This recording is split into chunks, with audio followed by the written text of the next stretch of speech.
میں کچھ دن پہلے ایک جگہ تعزیت اور ڈرتا ڈرتا گیا تعزیت کرنے.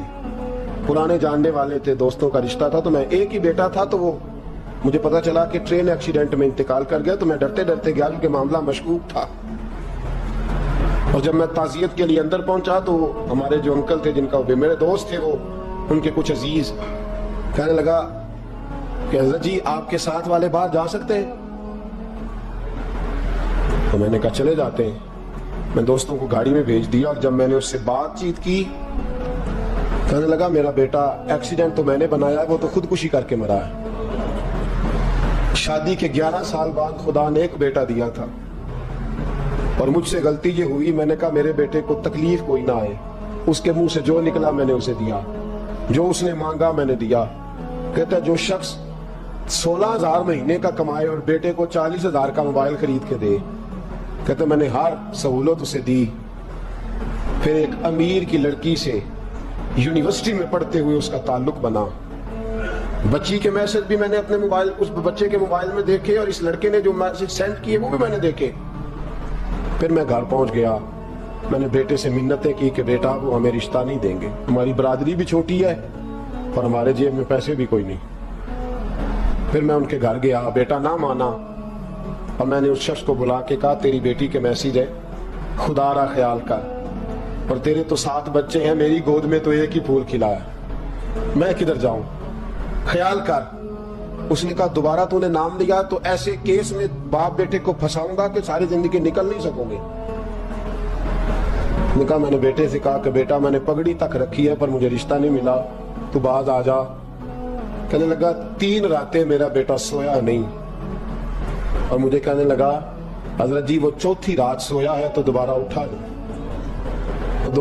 نہیں. مجھے کہنے لگا مجھے اجازت دو کہ میں اس بیٹی کو بھی قتل کر دوں اور اس کا باپ بھی قتل کر دوں, میرا تو گھر اجڑ گیا نا.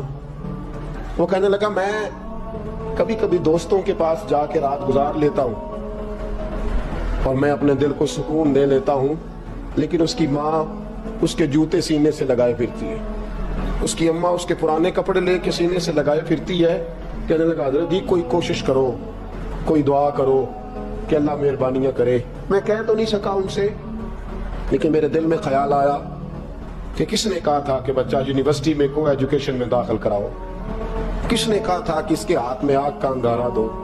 میرے دوست, آپ تیز آگ جلا کے اس کے قریب مکھن رکھو, اور پھر مکھن سے کہو کہ ڈلنا نہ, پھر مکھن سے کہو کہ پگھلنا نہ. بھئی تیز آگ قریب جلا دی اور تو کہتا ہے پگھلنا, یہ کیسا ممکن ہے؟ ہو سکتا ہے؟ بولیے نا, ہو سکتا ہے؟ لڑکا اور لڑکی کٹھے کالج میں پڑھے, ایک کمرے میں رہیں, ایک چھت کے نیچے رہیں, ایک دوسرے کو دیکھیں, نام جانے, فون نمبر پاس ہو, اور پھر کہنا کہ تم عشق کا چکر نہ لڑانا, کیسے ممکن ہے؟ اور بڑے سیانے بندے کہتے ہیں حضرت صاحب اعتماد ہونا چاہیے اولاد پہ. میرے نبی پاک کو اپنی بیویوں پہ اعتماد نہیں؟ عبداللہ ابن مکتوم نابینے سے ابھی آئے ہیں تو حضور نے فرمایا پردہ کر لو. حضور کو اعتماد نہیں؟ مصطفیٰ سے پاک گھر کسی کا ہو سکتا ہے؟ فرمایا پردہ کر لو, نقاب ڈالو. سوڑے وہ تو نابینا ہے, فرمایا تمہیں تو نظر آتا ہے نا, ڈالو نقاب. یہ اعتماد ہونا چاہیے. یہ کیسا اعتماد ہے کہ تو تیز آگ جلائے مکھن قریب رکھ کے اعتماد کر, یہ کیسا اعتماد ہے؟ ایک حدیث سنانے لگا, زندگی بھر بھولنا نہ, دل کی تختی پہ لکھنا یہ روایت. توجہ ہے آپ کی؟ جاگ رہے ہیں؟ باہر والوں کو میری بات کی سمجھ آ رہی ہے؟ حدیث سنانے لگا ہوں, ابن حجر اسقلانی حدیث لائے ہیں. رسول پاک صلی اللہ علیہ وسلم نے فرمایا جہاں مرد اور عورت اکیلے ہوں وہاں تیسرا شیطان ہوتا ہے. یہ تو پہلے بھی سنے ہوں گے نا اتنے لفظ, اس سے آگے ابن حجر حدیث کے لفظ لائے. یا رسول اللہ صلی اللہ تعالی علیہ وسلم, مرد اور عورت اکیلے ہوں تو تیسرا شیطان ہوتا ہے؟ حضور نے فرمایا ہاں. عرض کی حضور اگرچہ وہ نیک ہو, جاگ رہے ہیں نا آپ لوگ, اگرچہ وہ جہاں مرد اور عورت اکیلے ہوں وہاں تیسرا شیطان ہوتا ہے. حضور اگر وہ نیک ہو لکھ لو دل کی تختی پر. میرے رسول نے فرمایا اگر عیسیٰ کی ماں مریم بھی ہو اور زکریا کا بیٹا یحییٰ بھی ہو تو میں ان دونوں کو بھی اکیلا بیٹھنے کی اجازت نہیں دے سکتا. فرمایا عیسیٰ کی ماں مریم جو رہی مسجد میں, پلی مسجد میں, جس کی پاکیزگی کا اعلان قرآن کر رہا ہے, عیسیٰ کی ماں مریم. اور فرمایا یحییٰ صرف نبی نہیں, نبی کے بیٹے بھی ہیں. زکریا بن یحییٰ. فرمایا اگر یہ دونوں بھی ہو, ایک نبی ہو اور ایک ولی ہو, مریم اور یحییٰ بھی ہو, مریم اور زکریا بھی ہو, فرمایا میں ان کو بھی اکیلے بیٹھنے کی اجازت ہے. تو کس نیکی اور پرہیزگاری کی بات کرتا ہے؟ تو کیسا پیر ہے اس کے پاس تنہائی میں بیٹھ کے بی بی اپنا دکھڑا سنا رہی ہے؟ تو کیسا مفتی ہے اٹھا کے لے جا طریقتیں شریعتیں اور جا کے سنبھال لے اپنے جبہ اور دستار میں. وہ کوئی جبہ اور دستار نہیں, وہ گند ہے. اس لیے کہ جو نبی مریم سلام اللہ علیہا کو نبی کے پاس بیٹھنے کی اجازت نہیں دے رہے, وہ پیر کس بات کی مولی ہے جو بیبیوں کو بغیر پردے کے سامنے بٹھاتا ہے اور تنہا بی بی کہتی ہے میرا دکھ سن لے؟ کس نے اجازت دی ہے؟ اور پھر کہنا تماشا لگ گیا, سٹنڈ لگ گیا. یہ شریعت بیان کر رہا ہوں, رسول اللہ کا فرمان بیان کر رہا ہوں, اور اس سے آگے ہمیں کسی دلیل کی ضرورت بالکل نہیں ہے. پتہ نہیں باپ کو کہ میرا بیٹا کیا کر رہا ہے. اندھی ہے وہ ماں جس کی بیٹی سارا دن نیٹ پہ بیٹھی رہتی ہے, اس کو خبر نہیں کیا ہو رہا. اور جب آگ گلے تک آتی ہے نا, داڑیاں جب جلنے لگتی ہیں تو ہمیں خیال آتا ہے یہ کیا بن گیا ہے. اور جب ماں کا دوپٹہ کھینچنے لگتا ہے نا سگا بیٹا کہ چل میرا رشتہ مانگ, پھر اس کو پتا چلتا ہے کہ یہ تو معاملہ ہی بڑا خراب کر لیا میں نے. میرے دوست, جوانی زیادہ پیسے کمانے کا نام نہیں.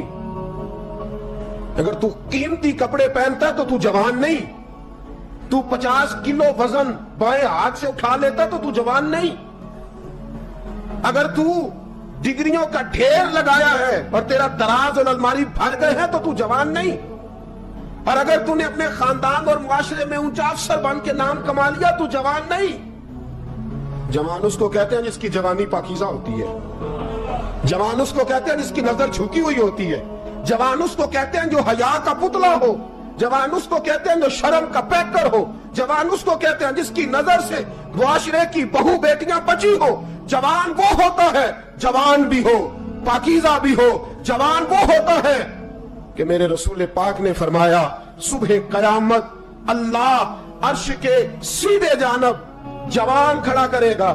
30 سال کا جوان, چڑھتی جوانی, خوبصورت آنکھیں, روشن چہرہ, اس کا وجود طاقت والا. نبی آگے بڑھ کے پوچھیں گے یا اللہ یہ کون ہے جو تیرے دائیں جانب کھڑا ہے؟ اللہ فرمائے گا یہ وہ جوان ہے کہ خوبصورت عورت نے اسے کہا تھا میرے ساتھ منہ کالا کر لے, پر اس نے نظر جھکا کے کہا تھا انی اخاف اللہ. نہ بھائی میں تو اپنے اللہ سے ڈرتا ہوں.